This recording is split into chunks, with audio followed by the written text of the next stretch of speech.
축복을 받았어요. 신정도 있고 구정도 있습니다.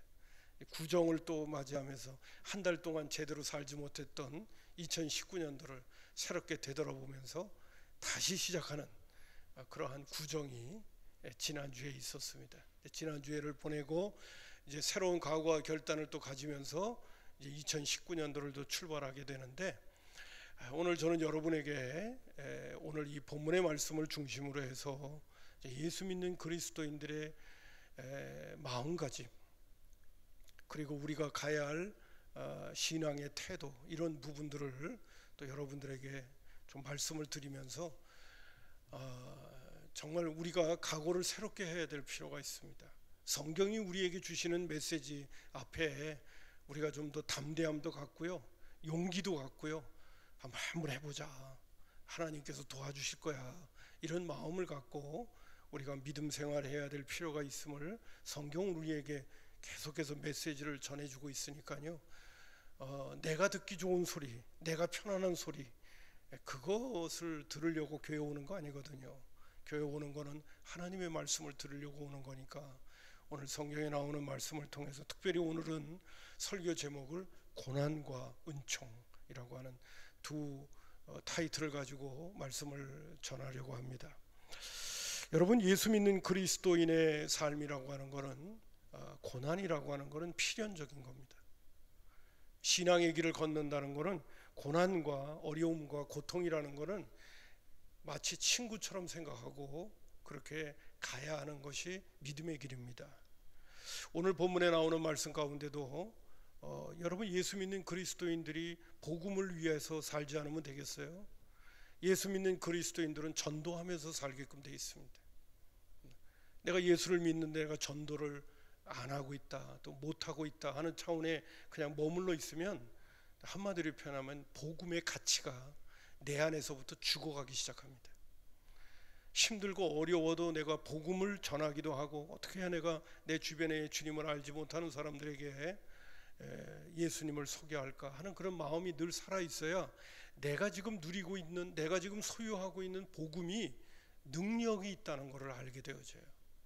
그러나 그렇지 못하면 내가 지금 소유하고 있는 복음이 희석되어집니다. 내가 갖고 있는 이 복음이 얼마나 가치 있는 것인가를 마귀가 한마디로 다 쫙먹는다고 표현해도 좋을 것 같아요.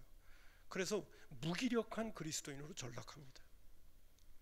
자, 오늘 예수님께서 제자들에게 말씀하십니다. 16절에 보니까 내가 보라, 내가 너희를 보냄이 양을 이리 가운데 보낸 것 같도다. 저는 늘 이 말씀을 대할 때마다, 아니 양을 왜 이리 가운데로 보내야 돼 하는 생각이 들어요. 양을 이리 가운데 보내면 어떻게 된단 말이에요. 이건 뭐 한마디로 게임이 안 되는 얘기를 예수님께서 하고 계시거든요. 근데 양을 이리 가운데 보낸다는 거예요. 여러분, 양을 이리 가운데 보내면 얼마나 힘들고 어렵겠습니까, 양이. 근데 예수님 말씀하시는 거예요. 내가 너희를 보냄이 양을 이리 가운데 보낸다. 목적은 뭐냐면 복음 때문에, 나 때문에 보낸다는 얘기죠. 그러면서 그러므로 너희는 뱀같이 지혜롭고 비둘기같이 순결해라. 뱀처럼 지혜롭고 비둘기같이 순결해야 되는 이유가, 이렇게 예수님께서 말씀해 주실 때 보면 쉬운 일이 아니니까 이렇게 말씀하시는 거거든요. 어렵고 힘든 일이기 때문에 그런 말씀을 하시는 거고요. 17절에는 뭐라고 말씀하냐면, 끝부분에 보면 회당에서 채찍질하리라는 말씀 나오고, 18절에는 임금들과 총독들한테 끌려가는 일도 생길 거라는 거예요. 그런 말씀도 하고 계시고요. 21절에 보면 장차 형제가 형제를, 아버지가 자식을 죽는데 내어주며 자식들이 부모를 대적하여 죽게도 할 거라는 거예요. 가정 안에 엄청난 문제도 생길 수 있다는 거죠. 무엇 때문에? 복음 때문에.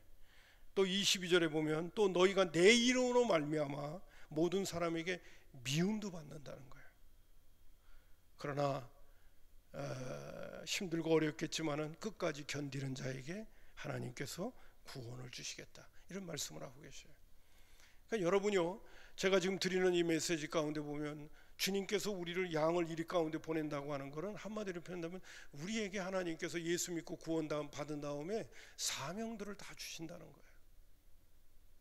여러분, 예수 믿고 신앙생활하는 사람이 사명 못 받은 사람이 있습니까? 다 사명이 우리 가운데 주어지거든요. 그 사명을 감당하려고 그러면 우리에게 어려움이 찾아온다는 거예요. 특별히 복음이라고 하는 사명은 특별한 사람만이 하나님께서 구원받은 사람들에게 맡겨주신 책임이 아니거든요. 내가 내 이웃에게 복음을 전한다는 거, 또 복음의 사람으로 산다는 것은 우리 모두가 다 해야 될 아주 중요한 사명이거든요. 그리고 제가 서두에도 말씀드렸듯이 이 사명을 우리가 늘 깨어서 감당하지 못하면 우리가 소유하고 있는 복음이 무너지는 거예요. 그 가치를 잃어버리는 거예요. 자, 그런 차원에서 볼 적에도 우리가 하나님께서 우리에게 맡겨진 사명을 감당하는 그 길이 쉽지 않죠. 어렵고 힘든 길이죠. 그래서 여러분, 제가 지금 말씀드린 것처럼 믿음의 길을 걷는다는 거는요, 고난이라고 하는 거는 기본기예요. 기본기. 여러분, 나는 고난당하지 않기 위해서 예수 믿는다. 그 사람은 예수님을 믿는 게 뭔지를 모르는 사람들이에요. 여러분, 고난당하고 싶은 사람이 누가 있겠어요? 어려움 당하고 싶은 사람이 누가 있겠어요? 그리고 참 고통 가운데 있고 싶어하는 사람이 누가 있겠어요? 그러나 성경은 얘기하고 있는 거예요. 나를 따라오려거든, 또 복음의 길을 걸어가려고 그러면 너는 어떻게 했냐? 고난이라고 하는 것은 기본기라고 얘기하는. 자, 이제 후에 제가 말씀을 또 드리기도 하겠습니다만은, 자, 그 다음에 하나 또 말씀을 드릴게요. 우리가 고난과 고통의 문제가 신앙의 길에 왜 있느냐? 첫 번째는 사명 때문에 그래. 사명, 나에게 맡겨진 사명, 그 역할이. 여러분, 우리가 전도합시다 그러면 누구 좋아하는 사람 없잖아요. 가면 갈수록 더 없잖아요. 왜? 전도가 힘들고 어려우니까. 나 자신 다 내려놔야 되고, 내가 물질도 드려야 되고, 시간도 드려야 되고, 내 정성도 드려야 되고, 예? 이런 것들이 다 들어가야 돼야 내 주변에 있는 사람의 마음 문을 열게 만들고 그들로 하여금 저 사람이 나를 정말 사랑하는구나, 이런 것도 알게 하고, 그리고 복음을 집어넣을 수 있는 기회가 되게 만들어야 하니까 그 일이 보통 일이겠어요? 그러니까 너나 나나 우리 전도합시다 그러면 다 머리를 절레절레 흔들고, 꼬리 어디 도망갈 구멍만 있으면 이유와 변명을 찾으려고 하는 게 오늘 우리의 현실이죠. 상황 아닙니까? 그런 상황 아닙니까? 자, 그것이 우리가 하나님께서 우리에게 맡겨진 사명을 우리가 제대로 감당한다면 사명 때문에라도 우리는 고난이라고 하는 것은 기본적으로 받을 각오를 해야 한다는 거죠. 자, 두 번째로, 우리 고난이라고 하는 걸 생각할 때, 하나님의 뜻대로 살려고 할 때 우리는 고난이라는 게 필연적으로 찾아와요. 여러분, 요한복음 7장 7절에 있는 말씀을 제가 인용해 봅니다. 세상이 너를 미워하지 아니하되 나를 미워하나니 이는 내가 세상의 일을 악하다고 증언했다는 거예요. 우리 예수님께서 뭐라고 하냐면, 이 세상의 일들에 대해서, 이 세상의 일들, 이 세상의 문화, 이 세상에 살아가고 있는 사람들의 그 행태와 모습이 악하다고 예수님이 지적했다는 거예요. 여러분들도 내 주변에 있는 사람들, 당신이 그렇게 살아가는 거 그거 잘못된 거야, 악한 거야, 그렇게 얘기하면 듣기 좋아하는 사람 누가 있겠어요? 그러나 제가 여러분들에게도 곧잘 말씀드립니다. 이 세상의 문화, 이 세상의 틀들은 뭡니까? 어디에? 세상의 가치관, 부패하고 타락한 인간의 본성 속에서 나온 부분들이 많이 있기 때문에 이 세상은 어두움이 지배하고 있거든요. 여러분, 예수 믿는 사람보다 예수 믿지 않는 사람들이 훨씬 많으면서 그들이 만들어낸 문화, 그들이 만들어낸 가치관, 그들이 만들어낸 세상의 일들 보세요. 예? 공의를 위해서, 많은 사람의 유익을 위해서 말은 그렇게 하지만은 사람들은 다 자기를 위해서 살거든요. 그리고 이기주의적이고, 그렇기 때문에 이 사회, 또 그 배후에는 마귀가 우리를 조종하고 있거든요. 그러니까 이 사회에 있는 가치관, 문화, 이런 것들이 얼마나 타락되어져 있는지 몰라요. 우리 예수님께서 2000년 전 얘기지만은 내가 이 세상의 일들을 악하다고 지적하니까 사람들이 나를 어떻게 했냐? 나를 미워한다는 거예요. 근데 오늘 우리들도 주님의 뒤를 따르면서 주님의 길을 걷게 되어지면 세상 사람들을 향하여 당신이 하는 일에 대해서 당신의 일이 악하다고 우리가 지적하지 않을 수가 없는 상황이 벌어지는 거죠. 그렇게 살면 안 된다고 얘기할 수밖에 없는 우리가 주님의 뒤를 따라가는 길이 있게 되어지는 거죠. 자, 다시 말씀드리면 오늘 예수 믿는 그리스도인들이 갖고 있는 하늘의 가치관과 이 세상 사람들이 갖고 있는 세상의 가치관들이 충돌한단 말이에요. 부딪힌단 말이에요. 그러면 거기에서 갈등을 빚어내고 갈등을 빚어내는 걸로만 끝나는 것이 아니라 그들이 우리를 대적한단 말이에요. 그런 상황이 육신을 입고 우리가 이 땅에 사는 날 동안에 벌어지게끔 되어져 있어요. 근데 예수 믿는데 편안하고 예수 믿는데 내가 뭐 좋고 뭐 이런 얘기로만 자꾸만 신앙의 길을 신앙의 삶을 그렇게 풀어가려고 하면 한마디로 표현하면 나도 세상 사람들에게 잘 물들어 있다는 얘기밖에 결론이 안 나는 거예요. 왜? 부딪혀야 되는데 부딪힐 생각을 안 하니까 사람들이 세상 사람들이 저 사람은 뭐 내가 부딪힐 만한 그런 존재가 안 돼 이렇게 하고 안 부딪히는데 뭐 나는 편할 수 있을런지 몰라도 나는 주님의 뒤를 안 따라가는 거죠. 또 성경에 있는 말씀 또 한 몇 군절 인정하겠습니다. 요한복음 15장 18절에 보면 세상이 너희를 미워하면 당연히 이런 얘기도 예수님 하시는 거예요. 세상이 너희를 미워하면 너희보다 먼저 나를 미워한 줄 알라. 왜 세상 사람들이 이렇게 나를 미워할까? 왜 이렇게 나를 대적하고 나를 힘들게 할까? 이런 거를 느낄 때마다 우리는 그런 생각을 가져야 된다는 거예요. 예수님이 먼저 당했구나.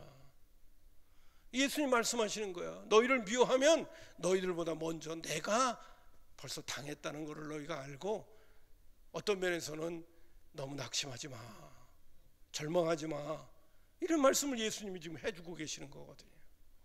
뿐만 아니라 디모데후서 3장 12절 여러 번 인용했던 말씀입니다. 무릇 그리스도 안에서 경건하게 살고자 하는 자는 박해를 받는다는 거예요.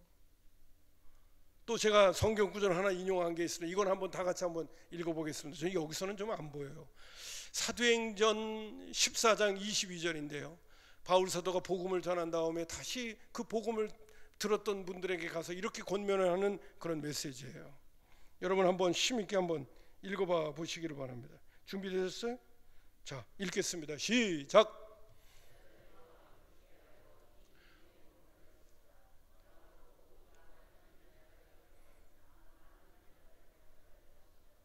하나님 나라에 들어가려면 환난을 많이 받는다는 거예요.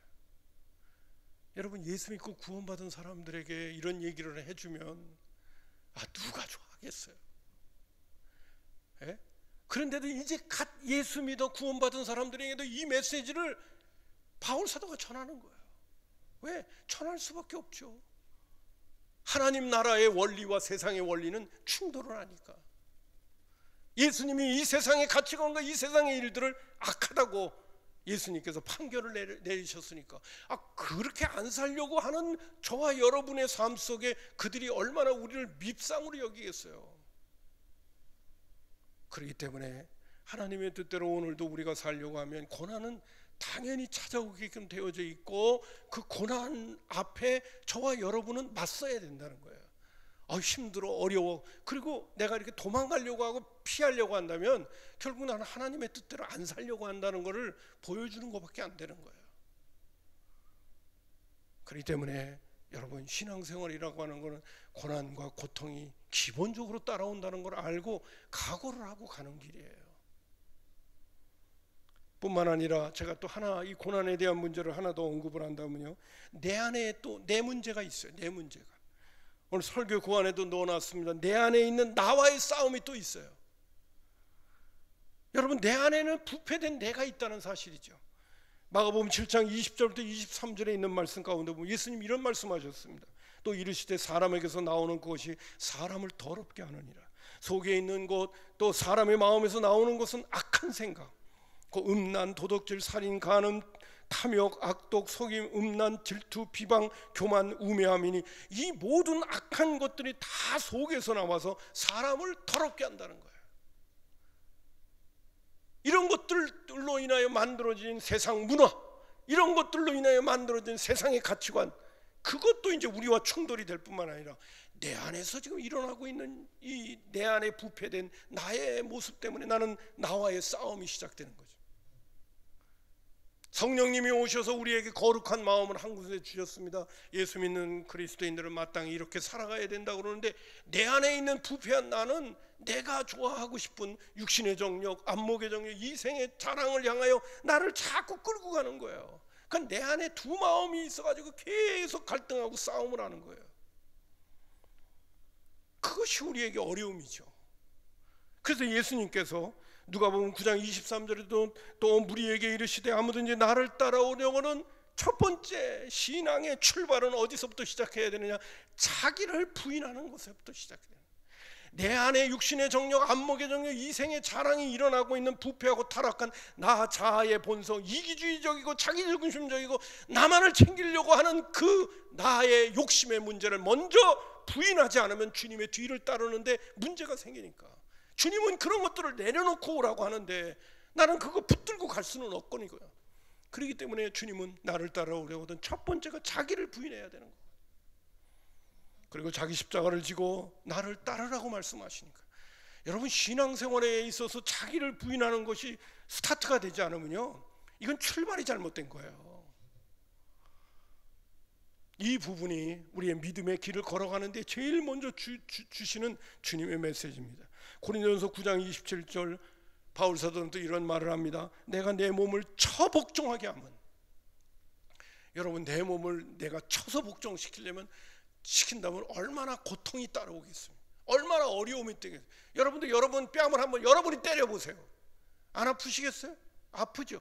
바울 사도는 이 부분을 표현할 때, 자기를 부인해야 된다는 이 부분을 표현할 때, 내가 내 몸을 그것도 쳐서 복종시켜요. 여러분, 쳐서 복종시킨다는 것은 어떤 때는 내 몸이, 내 자신이 말을 안 듣는다는 거예요. 내가 원하는 대로 나를 안 따라준다는 거예요. 그렇기 때문에 어떻게 하냐, 순종의 차원으로 사용하는 것이 아니라 쳐서 복종시키는 거거든요.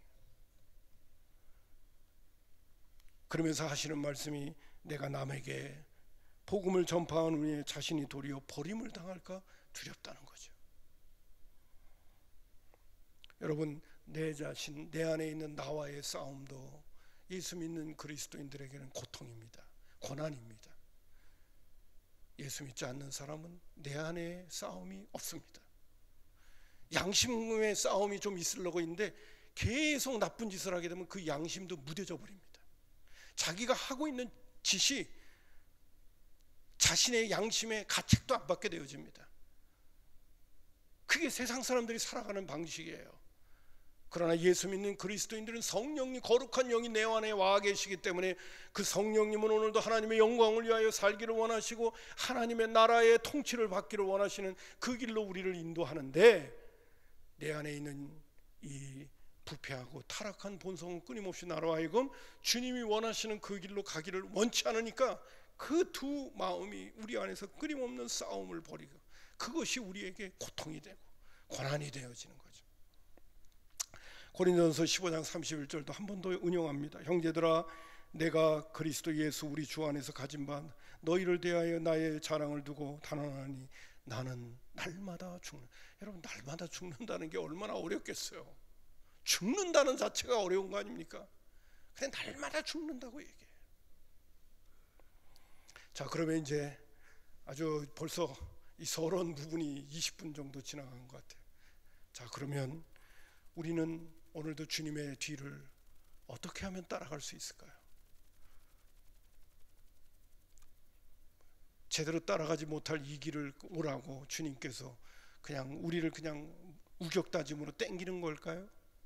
그렇지는 않습니다. 오늘 말씀 가운데 보면 이런 부분이 나와요. 19절과 20절에 이런 말씀을 합니다.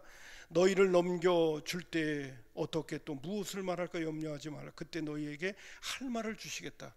공회와 그 총독들 앞에 끌려가가지고 이제 메시지를 전해야 될 그런 상황이 벌어지게 될 때 할 말을 우리 주님이 주신다고 그러면서 20절에 이렇게 말씀하십니다. 말하는 이는 너희가 아니라 너희 안에서 말씀하시는 이 곧 너희의 아버지의 성령이시니라. 이 말씀을 우리에게 지금 주시는 거는요, 예수 믿고 구원을 받으면 여러분도 잘 아시는 것처럼 성령님이 내 안에 와 계시는 거예요.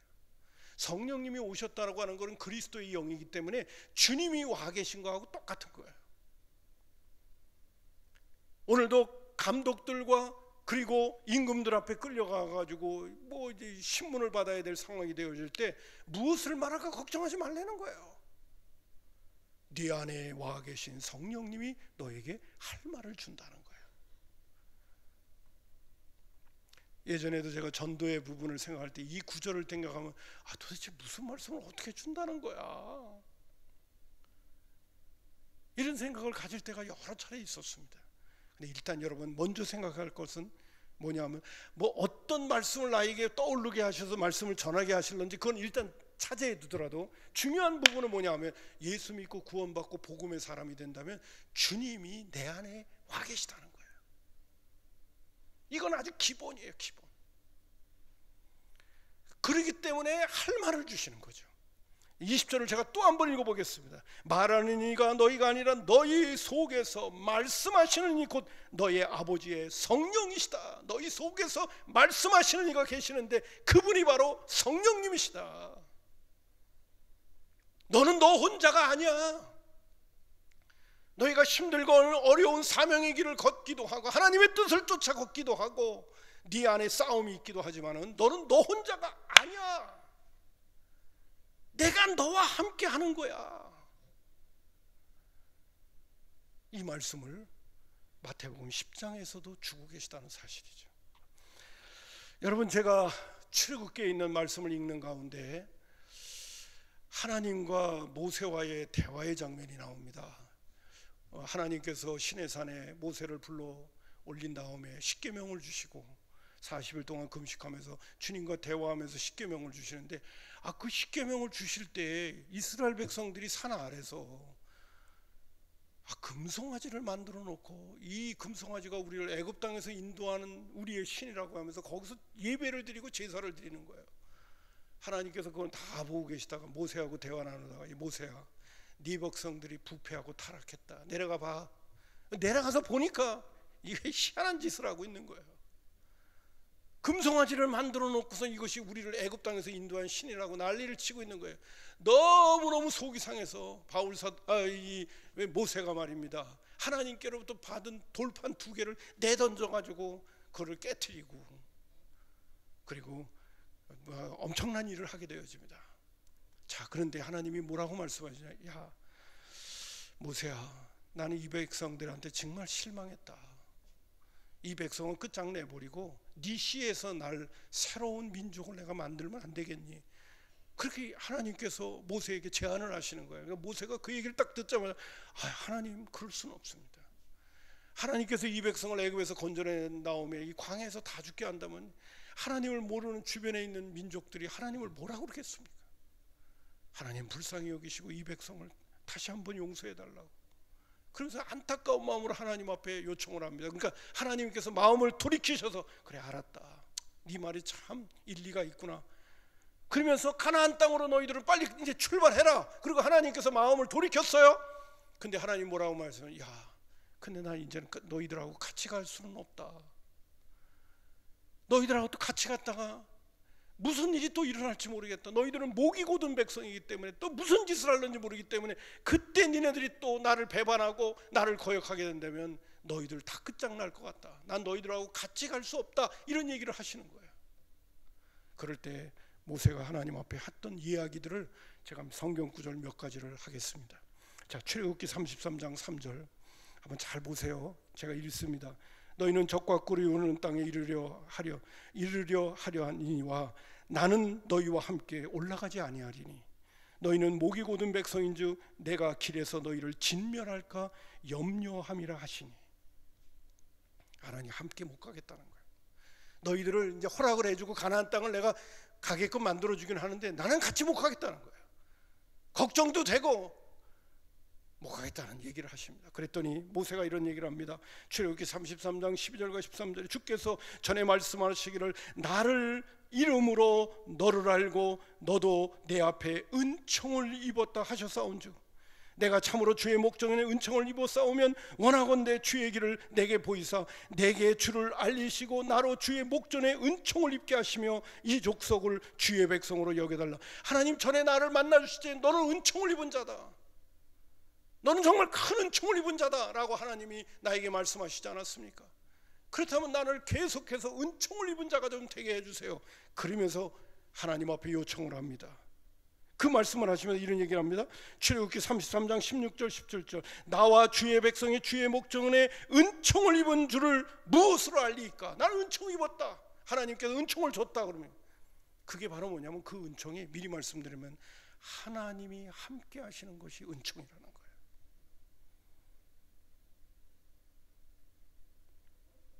여러분, 주께서 우리와 함께 행하심으로 나와 주의 백성을 천하 만민 중에 구별하심이 아니니까 여호와께서 모세에게 이르시되 내가 말하는 이 일도 내가 하리니 너는 내 목전에 은총을 입었고 내가 이름으로 너를 알미니라. 여러분, 내가 무엇으로 우리 이 백성과 더불어 은총을 입었는 줄 알겠습니까? 그건 두말할 것도 없이 하나님이 우리와 함께 계시는 거 아닙니까? 그러니까 하나님이 뭐라고 그러냐? 알겠다. 그래, 내가 안 가겠다고 했는데 다시 가겠다. 이렇게 말씀하시는 거예요. 여러분, 모세는 은총을 입었습니다. 광야 40년 동안의 길을 그 어렵고 힘든 물이 없고 간조한 땅, 그리고 전갈이 있는 그 어렵고 힘든 땅 걸었습니다. 고난이 있었습니다. 그러나 모세가 또 이스라엘 백성들이 은총을 입었다는 게 무엇입니까? 중요한 것은 하나님이 함께 하신다는 겁니다. 이게 은총을 입은 자예요. 이게 은혜를 입은 자예요. 힘들고 어려운 고난의 길, 때로는 주님이 나에게 맡겨주신 사명의 길을 걷게 되는 과정 가운데 이것저것 어려움이 있다 하더라도 내가 하나님께로부터 큰 은총을 입었다는 건 무엇이냐? 하나님이 나와 함께 하신다는 거예요. 이게 은총이에요. 여러분, 성경 가운데 나오는 말씀 가운데 보면 이런 말씀이 나옵니다. 갈릴리 바다에 풍랑이 일었습니다. 갈릴리 바다에서 어부로서 그 오랜 세월 동안 훈련받고 또 고기를 잡았던 베드로와 야고보와 요한 같은 경우 정말 뱃사람들이거든요. 근데 이번에 만난 풍랑은 모두가 죽게 생긴 거예요. 거반 죽게 되었다고 얘기합니다. 고물에서 주무시고 계셨던 예수님을 깨우면서 예수님, 우리 죽게 됐습니다. 어떻게 하면 좋겠습니까? 예수님께서 그 피곤함을 이끌고 일어나시자마자 하신 말씀, 왜 너희들은 무서워하느냐? 왜 너희들은 두려워하느냐? 그러면서 예수님께서 바람과 바다를 잔잔케 하십니다.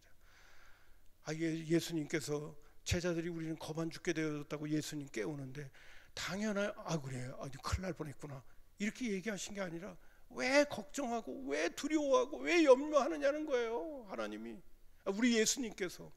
예수님 그 뒤에는 무슨 말이 있는지 아냐?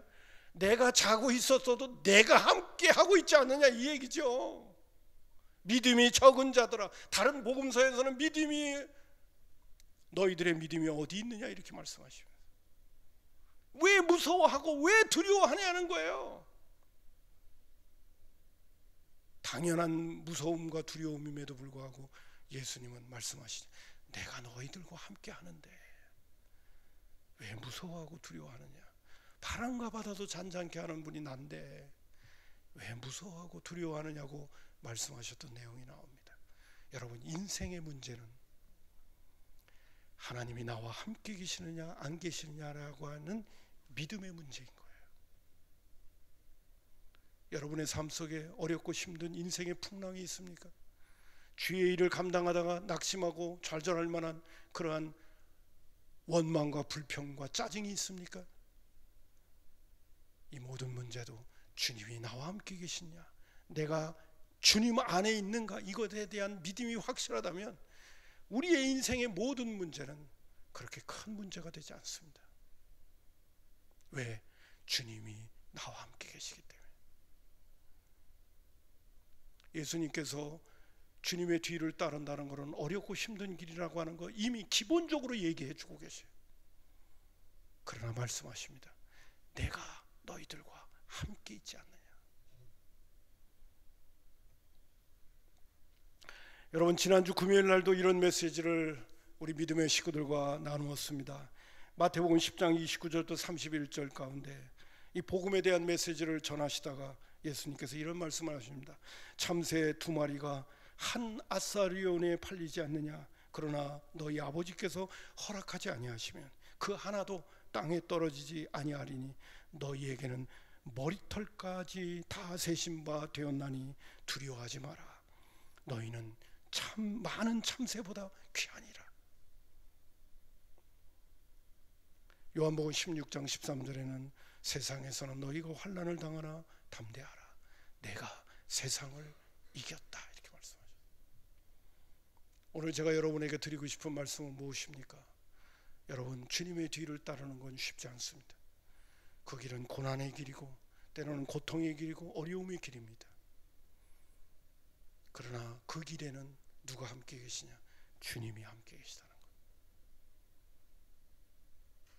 나에게 오늘 정말 중요한 문제는 고난이 중요한 문제가 아니라 주님이 나와 함께 계시냐라고 하는 이 믿음에 대한 확신이 내 안에 있느냐 하는 게 문제인 거예요. 그것이 내 안에 분명히 있기만 한다면 우리에게 어떤 고난이 오더라도 어떤 역경이 우리에게 찾아오더라도 그것이 무슨 그렇게 큰 문제가 되겠느냐라고 오늘 주님은 우리에게 말씀하고 계시는 거예요. 그리고 참 중요한 부분은 뭐냐 하면요, 주님의 영광을 위하여 주님의 뒤를 따라가면서 받게 되어지는 고난과 어려움은요, 우리로 하여금 하늘의 놀라운 위로가 우리에게 찾아오게 되어져요. 이 말은 다른 말로 표현한다면 세상이 주지 않는 기쁨과 세상이 주지 않는 하나님만이 우리에게 주시는 하늘의 행복이 그 고난 속에서 우리에게 찾아온단 말이에요. 그리고 더 분명한 얘기는 우리가 주님을 위하여 살기 때문에 주어지는 고난과 어려움을 내가 당하게 되기도 하고 그 과정을 통과할 때 하나님께서 우리의 눈을 여셔서 우리로 하여금 영원한 하늘나라를 보게 하시고 죽음 너머의 세계가 더 확실하게 우리에게 다가올 수 있는 은혜들을 그 고난 속에서 우리에게 선물로 주시게 되어져요. 내가 고난을 안 당해야겠다, 어려움 없이 이 땅에서 세상 사람들처럼 편안하게 살겠다고 할 때 우리는 하나님만이 주실 수 있는 죽음 너머의 세계, 영원한 세계, 하나님이 주시는 진정한 위로와 그 하늘의 행복을 우리는 절대로 경험할 수 없습니다. 그 경험은 누구만이 할 수 있느냐? 주님이 원하시는 그 길을 위해서 고난도 감수하겠다고 용기를 갖고 가는 사람들에게만 주시는 은혜인 거예요. 그래서 믿음의 선배들이 그 고난의 길을 걸으면서 그러면서도 그들 내면의 세계에서는 기쁨이 있었고 감사가 있었고 은혜가 있었고 영원한 하늘나라에 대한 소망이 분명했던 거지. 그 잘 살던 미국과 호주와 영국에서 오늘도 이 미개한 나라 한국 땅에 와서 선교를 했던 선교사들의 그 이야기들을 보게 되면 그들은 환경과 여건과 상황은 어렵고 힘들었지만은 그들에게는 늘 기쁨이 있었고 하늘에 대한 소망이 있었고 복음을 위하여 일하는 하나님만이 주시는 그 위로의 큰 은혜들이 그들 속에 있었던 것을 우리는 그들의 자서전에서 볼 수 있게 되어지는 겁니다. 시간은 많이 지났지만 이 얘기 하나만 더 하려고 합니다. 여러분, 언젠가 제가 우리 믿음의 식구들에게도 CTS에서 그 이여령 교수님이 이제 우리나라 나이로는 87세가 되셨는데 이제 암 투병을 하고 계시거든요. 병원에서 그거를 병원 치료를 받으라고 얘기하는데 나는 이제 시간이 없어서 이제 할 일이 아직 있어가지고 병원 치료 받느라고 그 시간 쓸 여력이 없다고 그러시면서 그냥 하나님께 맡기고 이제 남은 인생을 살고 계시는데 그분이 이런 얘기를 하나 하시는데 마음에 이렇게 꽂히더라고요. 자기가 젊었을 때 미국에 비행기를 타고 이제 강의를 하러 갈 기회가 있어서 옛날 얘긴데요. 이제 비행기를 탔는데 우리 여기 가까운데 이제 홀트도 있잖아요. 홀트 아동 복지회도 있고 그런데 입양 가는 애들이 있더라는 거예요. 입양 가는 애들이 비행기에 타가지고 막 어떤 때는 울기도 하고 짜증도 부리고 걔네들의 입에서는 엄마 아버지라고 하는 말이 전혀 나오지를 않더래요. 언니 하고 울고 누나 그러고 울고 그리고 울고 있더래요. 그 모습을 바로 옆에서 보면서 마음이 짱해지면서 눈물이 쏟아지더래요. 쟤네들은 진짜 고아구나. 엄마를 부를 수 없고 아버지를 부를 수 없는 애들이구나. 그래서 마음이 참 아프면서, 그렇게 그 젊을 때 제가 눈물을 흘리지 않는 사람인데 속으로 그렇게 눈물을 흘렸대요. 아버지의 이름을 부를 수 없는 쟤네들, 엄마의 이름을 부를 수 없는 쟤네들의 모습이 너무 마음이 아프더라는 거예요. 그러면서 그분이 뭐라고 얘기했는지 아십니까? 오늘 자기는 어떤 면에서는 육신적으로는 죽음을 향하여 가고 있는데 자기는 행복하다는 거죠. 왜 행복하느냐? 죽음 앞에 죽음을 향해 가고 있으면서도 하늘에 계신 아버지의 이름을 부를 수 있다는 게, 나에게는 아버지가 계시다는 사실을 내가 믿고 오늘을 살고 있다는 것이 너무너무 행복하다는 거예요. 여러분, 아무리 인간이 노력하고 수고를 하더라도요, 우주 만물을 창조하시고 인간의 생사복을 홀로 주관하시는 하나님을 믿고 싶다고 믿어지나요? 하나님이 우리에게 믿음을 주지 않으면 하늘에 계신 아버지가 계시다는 것을 우리 인간들은 못 믿어요. 아무리 세상적인 박박사학위를 받았어도 우주 만물을 창조하신 하나님, 인간의 생사복을 홀로 주관하시고 영원한 하늘나라를 준비하고 계시는 그 하나님을 인간은 믿을 수 있는 능력이 없어요. 근데 우리로 하여금 예수 그리스도를 통하여, 성령님을 통하여 예수님을 구주로 영접하고 하나님을 아버지라고 부르면서 우리의 인생이 끝나는 그날 때도, 우리가 절망적인 상황 속에 있을 수 있는 그때에도 하늘에 계신 아버지의 이름을 부르면서, 내 아버지의 이름을 부르면서 인생을 끝낼 수 있다는 건 그 철학, 그 지성인이 하는 얘기예요. 행복할 수밖에 없다는 거죠. 오늘 이 땅에서 육신을 입고 살아가는 저와 여러분이 주님이 나와 함께 계시다. 모세가 알고 있었던 나는 은총을 입은 사람입니다. 그 은총이 무엇입니까? 하나님이 나와 함께 계시다는 거죠. 하나님이 나와 함께 계시는 것을, 그것이 하나님이 이 이스라엘 백성들 때문에 내가 너와 함께 가지 못하겠다라고 하신 그 말씀이 떨어지고 그렇게 실행하시는 순간 모세는 은총을 놓치는 거거든요. 하나님, 내가 은총을 입은 자라면 하나님 책임지십시오. 은총이 무엇입니까? 하나님이 나와 함께 계시는 거 아닙니까? 그렇게 얘기하는 모세에게 하나님께서 나 못 가겠다, 그럴 수가 없는 거예요. 그래서 하나님께서 말씀하세요. 알았어, 같이 갈게. 그리고 하나님께서 가나안을 향하여 모세와 함께 길을 옮기시는 겁니다. 여러분, 은총을 입었다는 거 큰 축복입니다. 인생의 어떤 문제 앞에서도 은총을 입은 자로 살아간다는 것은 위대한 복입니다. 저와 여러분은 그 복을 받은 사람이고, 아직도 그 확신 속에서 내가 살지 못한다면 주여 나에게 믿음을 주옵소서. 은총을 입은 자의 그 기쁨을 내가 누리면서 오늘을 살게 해주시고, 제대로 고난이 나에게 있더라도 고난과 맞설 수 있는 사람이 되게 해주십시오 라고 하는 하나님의 사람으로 사는 믿음의 권속들 다 되기를 주님의 이름으로 축복합니다. 기도하겠습니다. 고마우신 아버지 하나님,